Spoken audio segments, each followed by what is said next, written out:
AP రాజకీయాల్లో సమీకరణాలు వేగంగా మారుతున్నాయి. కూటమి పార్టీలు వైసీపీ లక్ష్యంగా కొత్త వ్యూహాలు అమలు చేస్తున్నాయి. ఇదే సమయంలో కూటమి ప్రభుత్వం లక్ష్యంగా మాజీ సీఎం జగన్ పోరుబాట ప్రారంభించారు. క్షేత్రస్థాయిలో మారుతున్న పరిస్థితులు కీలక నిర్ణయాలకు కారణం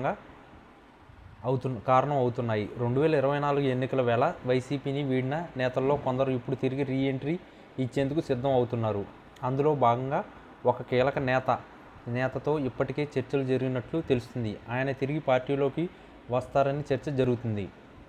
ఏపీలో కూటమి ప్రభుత్వం ఏర్పడి 17 నెలలు పూర్తయింది. వైసీపీ లక్ష్యంగా కూటమి పార్టీలు నిర్ణయాలు తీసుకుంటున్నాయి. జగన్ పర్యటనతో వైసీపీలో తిరిగి జోష్ కనిపిస్తుంది. పార్టీ వీడిన నేతలు కొందరు తిరిగి టచ్లోకి వచ్చారు. అందులో భాగంగా ప్రకాశం జిల్లాలో మాజీ ఎమ్మెల్యే ఆమంచి కృష్ణమోహన్ ఉన్నారు. ఆయన బలమైన సామాజిక వర్గానికి చెందిన వారు. ఆయన కాంగ్రెస్, టీడీపీ నుంచి 2019 ఎన్నికల ముందు వైసీపీలో చేరారు. వైసీపీ అధికారంలోకి వచ్చింది కానీ ఆయన ఓటమి పాలు అయ్యారు. పోనీ సర్దుకుందామని అనుకుంటే తన రాజకీయ ప్రత్యర్థి కరణం బలరామకృష్ణమూర్తి వైసీపీలో చేరడం, అది కూడా తనను ఓడించి తాను పార్టీలోకి రావడం, తన సొంత సీటు ఆయనకు ఇచ్చి తనను వేరే చోటుకు వైసీపీ నాయకత్వం వెళ్ళమనడంతో అలిగిన కృష్ణమోహన్ 2024 ఎన్నికల ముందు కాంగ్రెస్లో చేరారు. కాంగ్రెస్ నుంచి పోటీ చేసిన ఆమంచి ఆ పార్టీ తరఫున డిపాజిట్ తెచ్చుకున్న ఏకైక లీడర్గా నిలిచారు. అయితే ఇప్పుడు ఆయన మీద వైసీపీ చూపుబడింది అని అంటున్నారు. ఆయన్ను తెచ్చి పార్టీలో గట్టి నేతగా నిలబడితే ప్రకాశం జిల్లాలో వైసీపీకి కొత్త వెలుగులు వస్తాయని ఆ పార్టీ పెద్దలు ఆలోచిస్తున్నారు. తాజాగా వైసీపీ ఒంగోలులో రీజనల్ పార్టీ సమావేశం నిర్వహించింది. ఈ సమావేశంలో పార్టీ బలోపేతం పైన చర్చ జరిగింది. జిల్లాలో వైసీపీలోకి కీలకంగా వ్యవహరించిన బాలినేని జనసేనలోకి వెళ్లారు.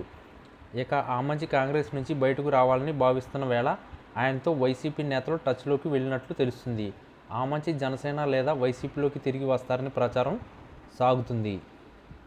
జనసేన కూటమిలో ఉండడం, 3 పార్టీలకు చీరాలలో నేతలు ఉండడంతో వైసీపీలోకి రావడం ద్వారా వచ్చే ఎన్నికల కోసం ముందస్తుగానే లైన్ క్లియర్ చేసుకోవచ్చనే ఆలోచనతో ఉన్నట్లు తెలుస్తుంది. కాగా ఆమంచి నియోజకవర్గం చీరాల టీడీపీకి సిట్టింగ్ స్థానం కావడంతో వచ్చే ఎన్నికల్లో పొత్తు కొనసాగించిన జనసేనకు ఇచ్చే అవకాశం ఉంటుందని భావిస్తున్నారు. అయితే చీరాల అద్దంకి విషయంలో జగన్ ఫైనల్ నిర్ణయం కీలకం కానుంది. జనసేనలోకి వెళ్ళిన బాలినేనికి ఇప్పటి వరకు ఎట్లాంటి ప్రాధాన్యత లేని అంశం జిల్లాలో చర్చనీయాంశంగా మారింది. ఫలితంగా కూటమిలోకి వెళ్లడం కంటే వైసీపీ నుంచి సీటు పైన హామీ వస్తే ఆ పార్టీలోకి వెళ్లాలని మద్దతుదారులు సూచన చేస్తున్నారు. దీంతో ఇప్పుడు ఆమంచి తిరిగి వైసీపీలోకి చేరుతారనే చర్చ వేళ తుది నిర్ణయం ఏంటనేది ఆసక్తికరంగా మారుతుంది.